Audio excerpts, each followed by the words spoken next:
welcome to the Eclipse Evolution podcast. I'm your hostess, Savannah Rose. Thank you so much for tuning in. I've missed you all. Thank you for your patience. And I'm so excited to be kicking off my first episode in August with a very special guest today, Miss Randi Crawford. I'm so excited to have you share your insights, your wisdom, and your unique perspective. You have so many topics that you specialize in that I personally connect to, and I know our audience today will resonate with as well. So, Miss Randi, will you please introduce yourself to our listeners, viewers, and then we can get this conversation started? I would love to, and thank you so much for having me. I really, really appreciate this invite because I really have enjoyed listening to your other podcasts. So, Thank you. I live in San Diego, and while I am called a life coach, I don't like to look at it that way, Savannah, because I feel like it feels very, white coat. Like I'm a life coach and I'm sitting here and I know things, and it's not like that whatsoever. And I became a life coach very organically. So, for me, it's when I think of coaching people, it's more about being someone that can listen to you. I'm a non judgmental third party. You see, and the issue that we have with parents and their kids, and I did this too, I'm a parent of two grown and flowns, is that when they're telling us something, we are very invested in the outcome. So when we're invested in the outcome, of course, we're going to judge what they tell us because we see, we don't want to see, I should say, like a train wreck in slow motion. So before they can finish, we are trying to like fix a problem. And so now I got ahead of myself, but I ran a public health care company for many years for menopausal women. And when that came to an abrupt end, I stopped working for a long time. And that was very hard for me because I'm a person that likes to be doing things all the time. So I was writing an article for the local paper and, keeping my hands in things. But it was when my daughter was about to go off to college and my son was in high school that my husband said, listen, you need to find something fun to do. And now to any moms listening that have stayed home with their kids and didn't realize that 1 year would turn into 5 to 10 to 15. And all of a sudden they're like, wow, I haven't worked in a long time. And someone says, go do something fun. How do you define fun? I mean, fun is a very, what is fun? Well, I love going to my kids' games. I love going to happy hour with all my friends before the games. What do I love? It's a very daunting question. And I really had to sit back and think. And rather than get paralyzed in just, thinking about something, I just decided to jump into something that I had no idea what I was doing. And I went to the mall, which I normally don't do. I went into my favorite retail store, which is Anthropologie, and I got myself a job. And I don't know retail, and I didn't even like shopping. All I had used to wear was Lululemon workout outfits, drop the kids off, work out, pick the kids up, and then get involved in the 8,000 activities. And this job is really how I ultimately landed becoming a life coach because I just took any action, and I didn't worry about what other people were going to think. I didn't worry that I didn't have the experience. I knew I loved working with women. And I love the connection so much. Like there's nothing that makes me happier than making other people feel good. And when I got the job, I was shocked and scared. And I remember saying to my husband, what am I doing? Like, I don't even know what I'm doing. And he very specifically said, Randi, if you don't like it, you can just quit. Now, again, don't say that to me. Like I'm just getting my foot back out there. I'm not going to quit. I really want to figure this out. And I started working there, and I can take you into that, but that was really the beginning of just putting my foot, in the ring and saying, I'm going to do something. I have no idea what I'm going to do. And I have found so much enjoyment in that, that while I am a life coach and I work and I talk and I write and I speak, I still work at Anthropologie on the weekends because I still like it that much. Wow, thank you so much for sharing your journey. And I hope you can hear me okay. I had to mute myself because the thunder. No, I hear the thunder and the birds. You are in the middle of a storm, girl. This is the jungle right now. Yeah. Oh my gosh, yes. Well, thank you. And I love your thoughts on what you just shared. I wrote it down just about the moving through like that paralysis of thinking and just taking action. I feel like that is something that I myself am like refining that whole skill currently. And I think it's such a huge thing specifically with life transitions because we have like that quote, like fear of the unknown. We're not really sure maybe what steps to take. And if we stay, as you say, like paralyzed by just thinking of all the different things of like, what should I do? What are these people going to think? Like, we're not going anywhere. And I think that can just take the wind out of our sails before we even have started on that voyage. Well, I think, okay, to just touch on one of those things, I think we put so much credibility in what other people think about what we're doing. And I think that fear alone, I don't know by any statistics, I haven't studied this, but I believe in my heart that is the reason that so many of us don't take more chances than we do. It's almost like when I'm working with my clients, I tell them, what if nobody knew what you were doing? Like you just went and did something for you and nobody would find out about it and nobody knew about it. What would you do that would make you happy? Because listen, me at my age, jumping into retail, there's a lot of thoughts that go along with that, right? Like, well, what if a friend I know walks into the store? What are they going to think? What are they going to say? Why is Randi working in a retail job, with all these young women? All my managers are in their late 20s. It's pretty funny. All my colleagues are young girls. I adore working with these girls. But if I were to let what other people think about me stop me, I would have never taken that job. And I know this is one of those things, Savannah, that is so much easier said than done because we do worry about what other people think and what other people are saying. But if we could just take a step back and do what I tell my clients, which is, hey, babe, what other people are saying about you is none of your business. And, if other people are talking about you at the carpool lane or whatever, are they your people? We have to evaluate, like, how far will we go to fit in? This is our life. We get one shot. So maybe the retail might not have worked out for me and I could pivot and do something else. But if we never take that first step, we're going to be stuck. We're not going to go anywhere. So well said. Absolutely. Thank you for that. And yeah, I mean, I think you're so right. Like the people who are truly in your corner, who truly belong in your inner circle, they're not going to be passing judgment. Like they're not going to be, I would say, the ones that you should fear. Not that you should really fear anyone, but I think if there are people who maybe you do hear about some kind of chatter or whatnot, it's like, how much value are you going to place on someone who's willing to do that to you? I think there's this expression that I love of, like, if people are talking behind your back, that's exactly where they belong, like behind you, essentially. Yes.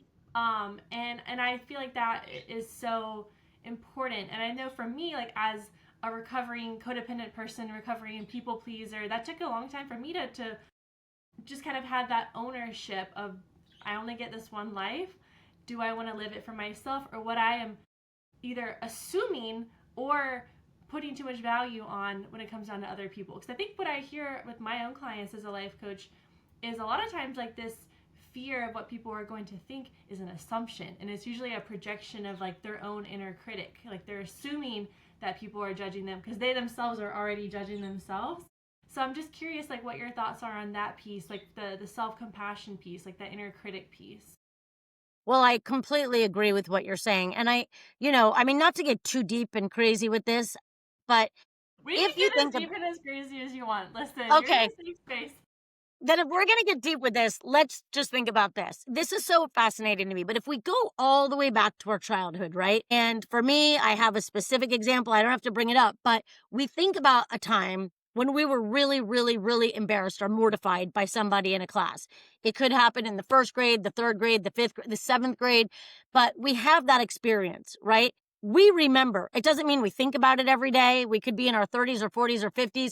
We don't relive that experience every day because it wasn't like traumatic, but it humiliated you enough that your brain said, oh, that's not going to happen to me again.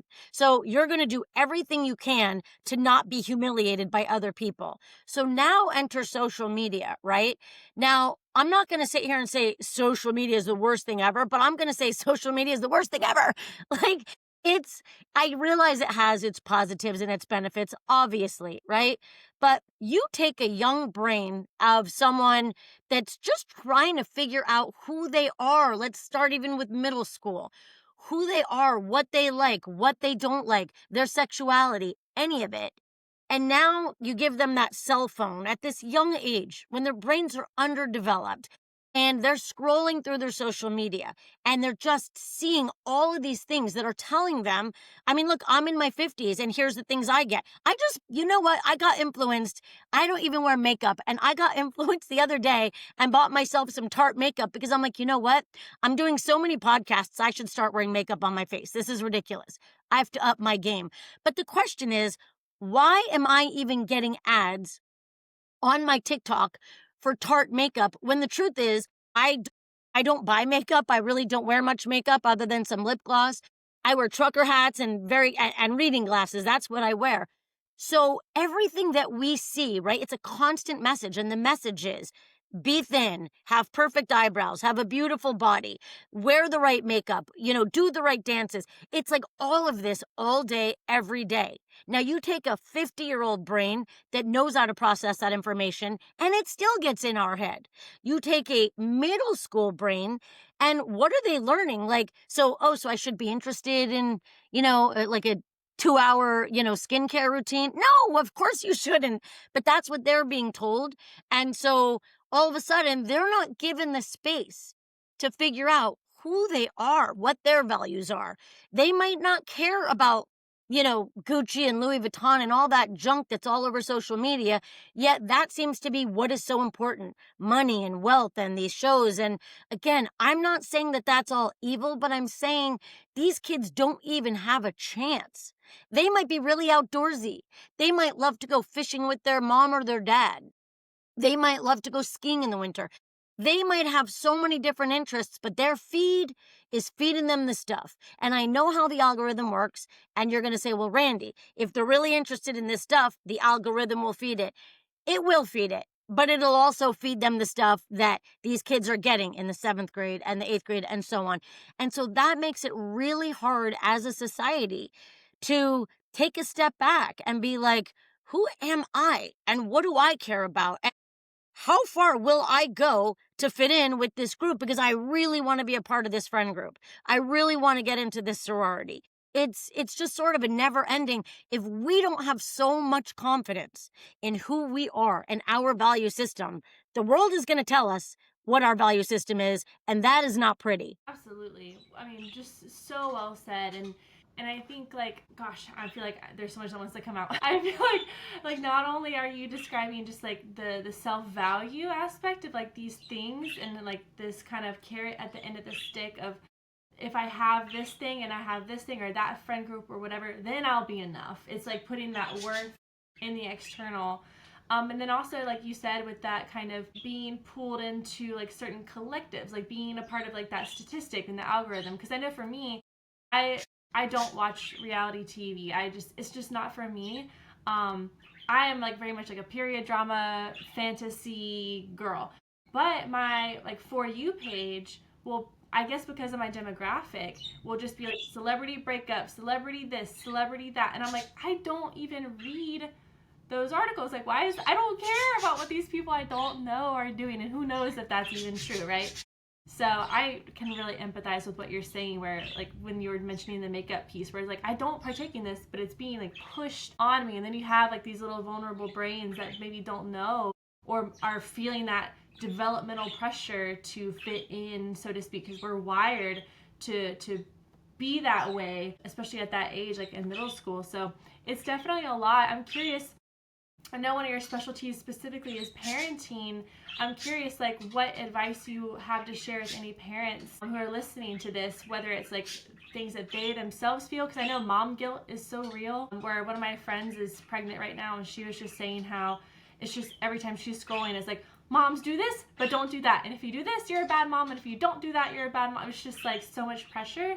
I'm curious, like, what your thoughts are on the parenting approach specifically, and then we can touch more on some of the other topics. But I have a million, like you, I have a million thoughts that came to mind when you're asking that question. And I'm like, which story do I go to? Where do I go? What do I say? But right. When you said you have a friend that's pregnant, here's where I'm going to go with this. When I told you I still work at Anthropology on the weekends, moms will walk in and they will have a baby stroller with them.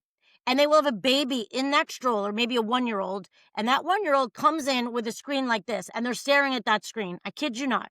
It's an iPad. And we, as I tell people at this store, get a lot of people that come in with dogs and all sorts of cute little fluffy animals. that child doesn't even look up and interact with anything around them. I could get in their little face and be like, hey, little squishy, you know what I mean? They will not look at me. A puppy could be right next to them. They will not even look at the puppy. So the first thing I would say to parents is, especially the new parents, while I absolutely realize it is a digital world, so nobody is saying don't have any, digital devices, don't hand your 1-year-old. Do not make the entire coping skill a device from the time that they're 1 year old and expect them to be able to relate to people in the real world. I don't know what they think they're going to see when these kids are, 8, 9, 10, 11, 12, 15. These kids are going to have no interpersonal skills. And it really frightens me. So the first thing I would say is if before that age, I would absolutely not be handing those kids digital devices to get through so you can shop or you can eat dinner. So what if you take your kid to a restaurant and they start crying? Be a parent and have a backup plan, and if one of you has to go sit in the car with the kid, then that's what you have to do. I'm sorry it's hard, but you're a parent. That is so infuriating to me because I am so afraid for that generation. Now, moving forward, what we can't say to a kid that's like 15, I'm taking your phone away from you, because schools do so much work with the phone and the iPad and everything. They need, the coaches send group text messages. You can't miss a text message that this is the uniform for today, or, you're benched, you're in trouble. You can't get rid of the iPad because teachers have you do homework on the iPad. So that is not realistic. But here is what is realistic. First of all, I read a study the other day that is frightening that said the kids before the age of 13 that are not given technology and social media have a much higher chance. I cannot remember the exact number. I feel like it's a 78% chance of not committing suicide or having suicidal ideation. If you hold off on giving them social media until at least they're 13, they have a fighting chance. They are still high numbers and unacceptable, but knowing what we know now, I would absolutely encourage any parent to not let their child have social media before the age of 13. Second of all, if they have the social media, there's no reason that they need to have that phone in their room at bedtime. Just nothing good happens in the middle of the night when your child has this phone and could potentially let 100 strangers into the room at night, because that's exactly what you're doing. So I don't know about you and who your clientele is, but I have parents that will say to me verbatim, Randy, the train has left the station. Like, my kid has a phone and they live on it. And I'm like, who pays for the phone? The train has not left the station. I am not saying take that phone away permanently, but take it out of the room at nights. And if you're sitting at a family dinner, do not allow that phone. Are you kidding me? We have to be able to connect. I know we're turning into a world of AI. I know we're digital. I realize this, and I'm not telling anybody to hold your kids back in terms of that. But there are boundaries that we have to set, and parents don't want to set them because they are so worried or afraid of repercussions if I take that phone away from my child. Don't parent from fear. We have to be a parent, and a parent means setting boundaries and setting rules. We now know the harm that this has caused, and it's caused a lot of harm. Absolutely. That's so real. That is so real. And I love that you are just giving it to me straight. I love it. I love that. I'm like, yes, preach, sister. Yeah, and I think it's one of those things that is so, like, the devices specifically, it's so normalized, and I feel like there is, like you said, like this fear of returning back to balance, where it's like, well, I've already done this. I don't want to be faced with whatever, and it's like, hello, you're the grown up. I know my partner and I, we don't have children of our own right now, but we've talked about how when we do move into that phase, how we want to, I call them our little forest feral freak kids, because I'm like, I don't want them to have any devices until it's absolutely necessary. I want them to be in the dirt and be in nature and to do the things that kids are meant to do and to grow that imagination. So I love that you're promoting that same kind of message. And even I think back to my own childhood, my mom, she always brought a busy bag wherever we went. We went out to eat, went to church, wherever it was. We had our little bag with Beanie Baby, coloring books, whatever it was. Yeah. And we behaved ourselves. It was just that matter of, I think, tuning into your child and learning their interest and fostering that, rather than, I think, almost parenting from like an avoidant place of, I just want this person to be entertained because I don't know how to manage my own stress. I think parents need to learn how to manage their own stress and take better care of themselves and get off the devices themselves more, so that way they can set the good example and connect with their child as well. Because I know, like, my partner, he has a son and who's older, but he's always trying to read around him, play guitar around him, those kind of things, to kind of teach him, like, there is more to life.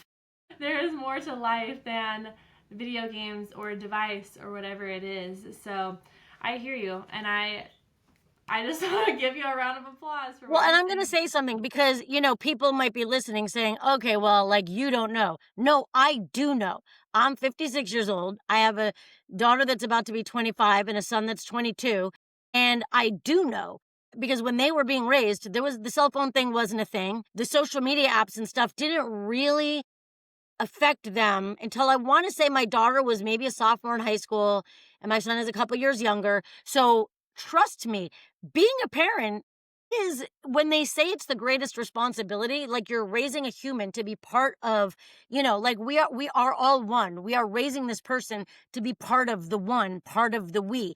It's no joke. It's not easy. So if you're going to have a little human and think that you're parenting by giving them a device, you are not doing them a service. And if you're going to be on your device while you are with them, you are not doing them a service, because kids pick up on that, exactly like you were just saying. Like, see us, you know what I mean? They see us, they're sponges. They see us do things and they do what we do. And again, no, it's not easy to be off of your phone. But if you just start looking at everything you do by being more present. So let's just take the time value of 1 hour. And you have that 1 hour with your kid, but you don't really have an hour. You have 15 minutes. Excellent. Your kid would rather have you one-on-one for 15 minutes with no phone, nothing but your attention on them, than have you for an hour where you're sitting there like this, like that.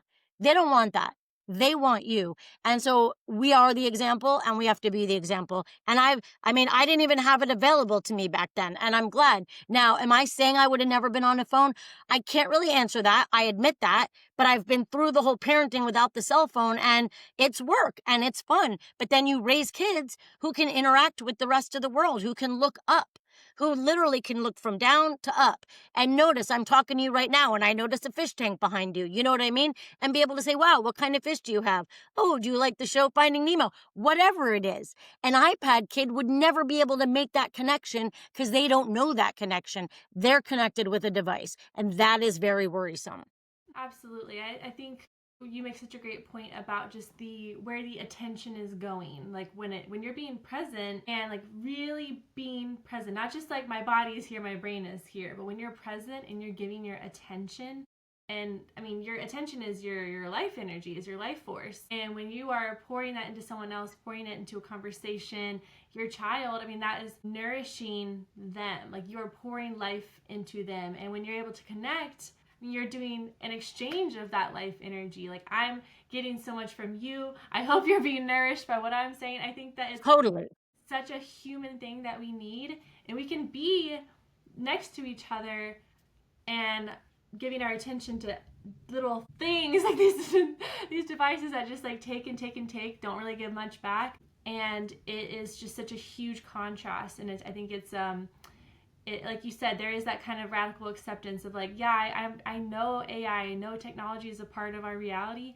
and like, we can't lose our humanness either. And here are these things like social media that are here to connect us, but we can't lose real connection either. It's just, you can't replace what is like in our bones to do and to live our life in that way either.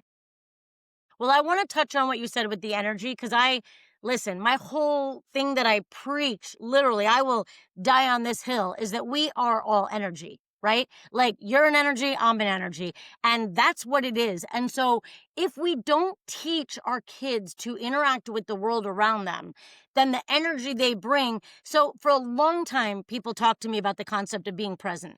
And I really didn't like it, because I'm like, what do you mean? Like, I really didn't get it. Like, I'm present. I'm here, you're here, we're present. No. It took me years and years, right, of realizing that being present is not just you and I sitting here on the call. I could be present, but I could literally be thinking about my shopping list. I'm not present. Being present, that I want people to understand listening to this, is you're not present when you're with someone and you're on a device. Even if you have that device on the table at the dinner table and it's turned over, just the fact that it's there, you are not present. Present is we're hanging out. Now, I'm not saying that that's reasonable in every scenario. I get it, especially as a mom. I sleep with a phone by my bed. Most people say don't do that. Well, when you're a mom, you do that because you're always waiting for that call, which, by the way, what are you going to do in the middle of the night, really? So I'm not like saying you should or shouldn't do that, but that's what I do as a mom, and I always have. But when you are present, it means that you are with someone, like you said, in body, mind, and spirit. We are together because we are this energy. And you could feel it if I'm not picking up on your energy just by the way that I'm answering you. And I could feel it if you're not here just by the questions you are or are not asking me. And so when we talk about being present, to break it down for people that are like, what are they saying? When we're talking about presence, it's like, be in the moment. Don't have other things on your mind. Don't think about the workout you did this morning and how you wish you ran an extra mile or the shot you missed at pickleball. Be with the person you're with because that's all that person wants. And if you only have 5 minutes, make it 5 minutes. If you have an hour, make it an hour. But don't shortchange people with your presence when you say you're going to spend time with them, but then you're really doing other things the whole time. Mm-hmm. Mm-hmm. Wow. Yes. Everything you're saying is so rich. And I feel like when you give this, I don't know, paint this picture of presence and how it's something that you are giving. I mean, not just your energy, but I think it's just a means of respecting that other person as well by saying like, hey, like, you matter to me. I'm here with you. And I think that's something I love just about like my client work is being like this space holder for people to just really sink my feet into the ground and to be with someone wherever they are on their journey. I wanted to transition a little bit just because I don't want to forget to ask you this question. I know you mentioned when we were in the green room before we started about the importance of intergenerational connection, because I think that's something that I appreciate about your teachings is how you say like you kind of started off working with younger women, but how you can't work with the left hand and just forget about the right hand either. How like it really does take all these generations working together for real change to happen. And I think that that's something that needs to be touched upon more, because I think whether it's like the boomers or Gen X or Gen Z or millennials, I feel like there's so much generational tension that is happening where like whether it's this generation criticizing another for how they behave and not enough understanding, and I think of each other, but also just like how we need each other. At the end of the day, we need each other and we cannot change or grow without each other. So I would just love your perspective on that as well. Well, you said that really well. And again, like you have me having all these thoughts. Like my thoughts are like, oh, where do I go with this? Because there's so much to say about that. I'll tell you this story. When I first started coaching, I would get a call. I generally get a call from a mom who will say, will you work with my daughter? And the mom we won't be on Zoom, so we'll just be on the phone. And they'll say, Randi, my daughter, blah, blah, blah, blah, blah. And then they'll tell me what they think the issue is with their daughter. And they say, will you, work with her? And I'll always say, well, it's not if I'll work with her, it's if she'll want to work with me. And so let me set up a call with your daughter. And then this really just flabbergasted me for quite a while. I would get on a Zoom with the daughter who had a completely different outlook on her own life and her own issues than her mom did. And I would get off these calls with these girls, and I just remember so vividly thinking, how can the mom be so far off? First of all, the mom's incredible that she's calling me, right, to work with her daughter. So that's a mom that's tuned in that her daughter needs coaching. So this mom is not a bad person. However, you get off the Zoom with the daughter and, you would just think like these two just have never connected ever, have never spoken ever, because the right hand and the left hand, the left and the right, are not speaking to each other. And I found that like fascinating. And that's why when I started working with these girls, I would always make it a point of saying to the moms, we need to work together as well. Because one thing that people do, and I'm not saying they do this on purpose, but we do this, it's human nature, is we let our ego get in the way. And when our ego gets in the way, we can't admit that we've made a mistake, right? And let's be clear, I'm a Gen Xer. I've made so many mistakes. I mean, like, and I will say it all the time to my kids, like, God, do you remember when I did that? I'm so sorry. You know what I mean? But we have a lot of people that are very, they just like want to defend their stance and position, and they don't want to grow and learn and understand that our kids are living in a very different time than we are. And listen, we're parents for the first time too. So it's like we're all going through this together. And so it is so important to work with both generations because it's like I keep saying, we are all one. And especially when you have a family unit. Again, a mom that's going to call me has only the best intentions for her daughter, yet she has no idea what's really going on. The daughter has her own feelings about how her mom feels about her and has no idea how to communicate that. So it's like, love, I'm not a go-between between them at all, but I love to help each of them understand where the other one is coming from and to understand the importance, the criticality of communication, because it's like nobody understands how to communicate. A lot of people, so I mean, I hate to get negative, but I mean, our ego has taken us to a place where there's a lot of family estrangement right now, like absolute estrangements, where these, Gen Zs are not talking to the Gen Xers, or the Gen Xers aren't talking to their own parents. And it's because there is this communication gap and nobody will admit their wrongdoing in the situation. And it's like, okay, I'm sorry, I'm done. I'm done with this. And they keep, they're throwing around a lot of things like, well, I have generational trauma and, this triggers me and you don't understand it. And someone my age is like, stop with your trauma and your, this, that, and the other. But we have to listen to them. Something has hurt them. And if we can't admit our part in it, so that's why a lot of what I do is saying, listen, parents, we've made a lot of mistakes and we have to make a change, a massive change right now. Our kids are very fragile. They're very anxious. They're committing suicide at much higher rates. I mean, I could go on and on. Body image is all distorted. And we are playing a role in that because we have decided we're going to come in and parent so hard and helicopter so hard. Our kids will not face a problem. They will not deal with that problem. We're going to pave the path for our kids.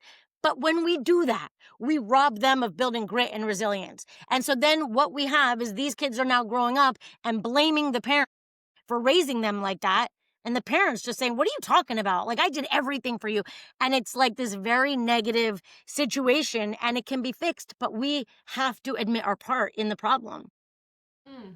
Oh my gosh, wow, yes, so true. I think that just when you brought up ego, I'm like, you're reading my mind. Look at you. Yeah, I love it because you're so right. I think ego I think shows up even more when there is stress. I think like ego is a symptom. We all have it, but I think it is so symptomatic of stress. And again, like when we're not taking care of ourselves, we are so much more, I think, to an inflamed ego and that defensiveness like you're talking about, and like I just have to be right rather than meeting in the middle. I'm so curious because you kind of already started to come upon this topic, but you're talking about the overly involvement of parents. I'm just so curious because for me in my codependent recovery, it was very much like codependency showing up in like unhealthy romantic relationships and having to fix those patterns. But I know it's very much a part of parent-child relationships too, of like, if my kid's not okay, I can't be okay, so I'm going to come in here and control them or do all these other kind of behaviors so they can be okay, so I can be okay. And that's kind of how we see that codependency show up. I'm curious, like, what more of your insights are on what you've noticed in parenting relationships specifically. Well, I mean, I'll just talk, there's so many examples, but I'm just going to talk about one, so we won't be on here all day, but I'll talk about relationships because it's a great one. Parents of young adult, and again, I work with young women, so I'm not saying this doesn't apply to men, but I talk about what I know and what I do. Parents are so over involved in their daughters' relationships, it boggles my mind. And it's like there's a piece of me that just wants to just, shake these moms and say, listen, do you not know the way this ends? Have we not seen a million movies? Like, the more you push her away from him, the more she's going to run into his arms. But it's like we do not know how to let go. And I constantly think about my own parents who were married at like, I want to say 19 and 21 and had babies at that time. Yet we have moms today that are involving themselves in their 19, 20, 21, 22-year-olds romantic relationships. And it's like, at what point do you understand that you have to take a step back? This is their life. They are not an extension of us. They are their own person, but we don't want to accept that. And listen, I get it. Your daughter comes home with a guy that is not the ideal guy, that you saw your daughter with, and you are petrified. She will come to that conclusion. If you have done your job as a parent, I can almost guarantee you that a couple months with this guy, and she's going to realize he's a knucklehead. But I can almost guarantee you that you say to her, you cannot date a guy with a tattoo, or you cannot date a guy that does X, Y, and Z. Oh, she's running to him. And the longer you do that, the longer she's going to stay with him.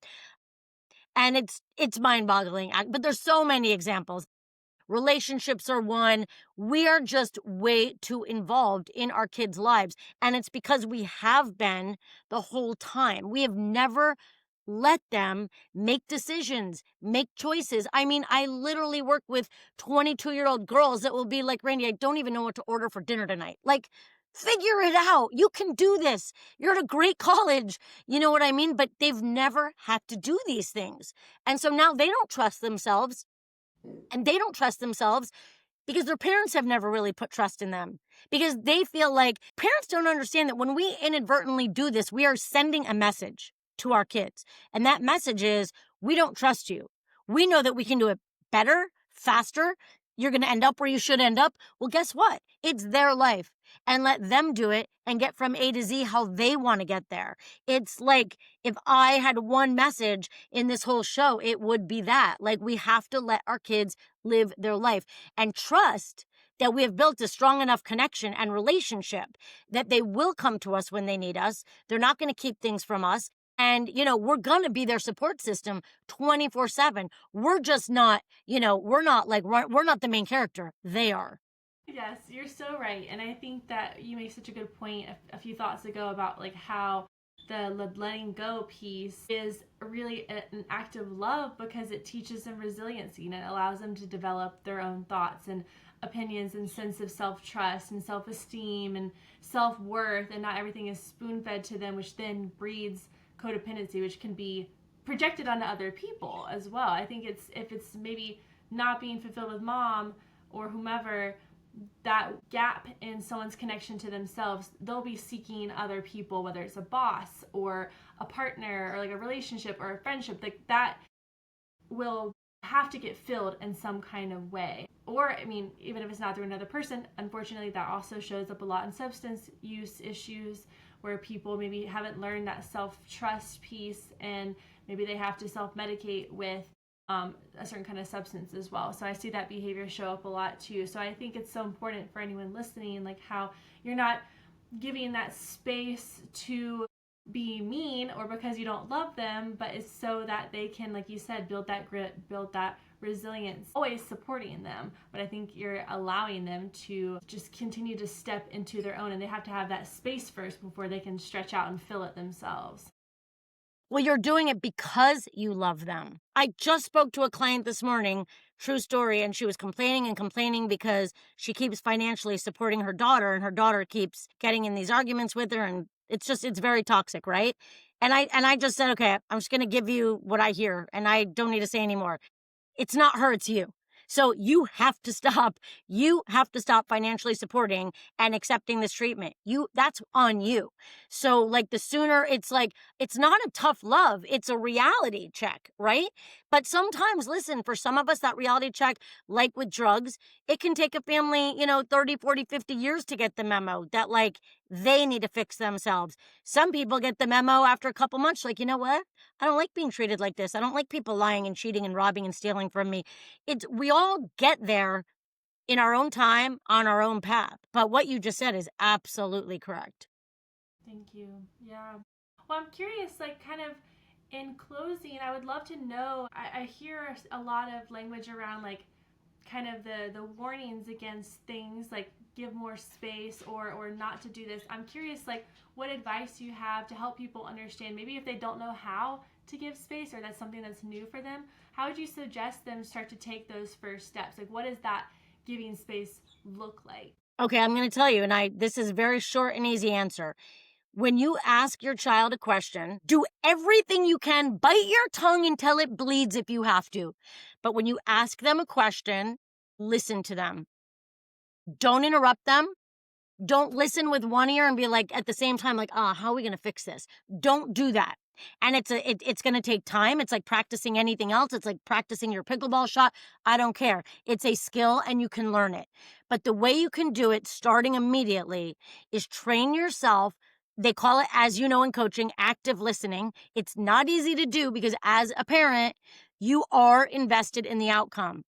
However, if you want to build that trust and you want to build that connection, next time there's a situation, sit down, listen to the end, and then after you've listened, you can ask the question, do you want me to just listen or do you want to brainstorm ideas?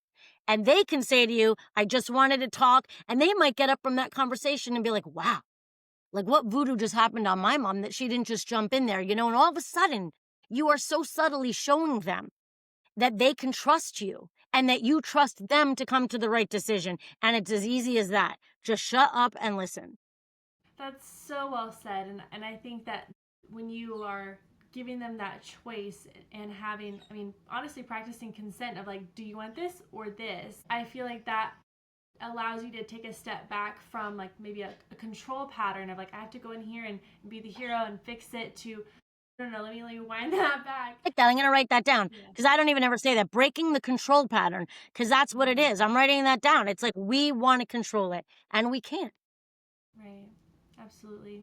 And they don't need to be controlled. Control is not love.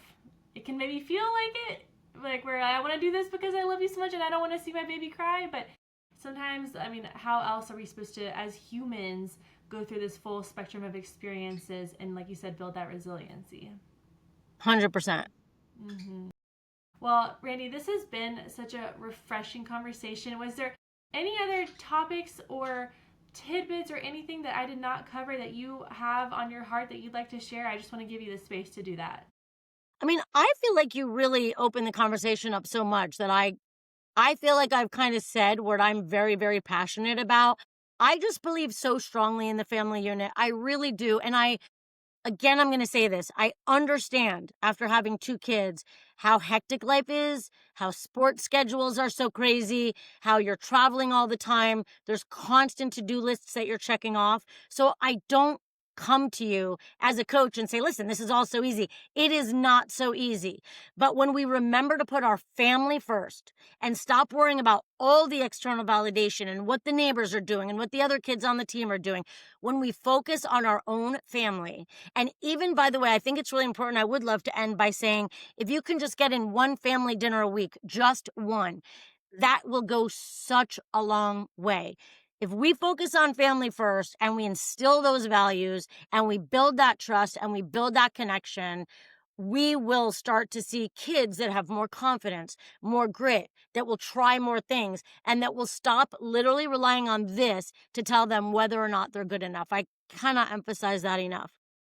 Oh, that's so well said. Yes, and I think, gosh, yeah, looking back at my own childhood, that's something I'm so grateful for with my own parents was just the family dinners. Like, I think that was such a huge highlight, and just, I think that that's something that I miss a lot. Because especially when I was single Pringle and just operating on my own, I was like, man, I just like really miss having dinner with my family. So I'm so glad I have a partner now that cherishes that too, and I can't wait for us to begin that chapter down the road. But Randi, this has been such a pleasure having you on here today. It makes me so happy that you're spreading this kind of message, and I feel like just realism and just very radical realism to so many people. And I think with that, like helping parents as well build their own resiliency too. I think that's what I'm hearing is like, you can do this as a parent. You can do this. They can do it. Everyone can thrive and also have space to thrive. Because I mean, just like plants, like we need that space for our roots to come out. And we're always connected even when that space is there. So please tell us how folks can get in touch with you, how they can learn more about you, how they can seek out your services. Where can folks find you? Okay, so it's very, very easy. I have a website, Randi Crawford Coaching, and it's Randi with an I. And I do TikToks and Instagrams where I will tell like a funny little story, or if I'm quoted in the news or something, and someone's asking me, what would you do in this situation? And it's all my handles are at Randi Crawford Coaching. And I just do fun stuff because I never want anyone to feel judged. I'm not like, listen, I want people to know that we've all made these mistakes and we're all in this together. And if we could just look at these, little stories that I do, the content I make is all about making it fun. Like, it's fun. It doesn't have to be so serious, and we're not all judging each other, but they can all find me at Randi Crawford Coaching, basically everywhere. Thank you. Absolutely. I think fun is such a necessary part of the equation, and fun and love, I think, go hand in hand. And this is all really just so we can love each other deeply and in a more balanced way. And just thank you so much again, Randi. And thank you, everyone who is tuned in today. I hope you've gained some great nuggets of wisdom. Go follow her for more as well. And I'll put all the links to your socials and website in the description as well, so y'all can track her down and get more of her wisdom. But thank you again. I truly appreciate this conversation today, and thank you all for tuning in. Well, I want to thank you, and I'm wishing you luck in that big storm you're having, because I'm in nice sunny San Diego. So good luck to you. Thank you. I appreciate it so much. Have a great rest of your day, everybody, and I will chat with you all later.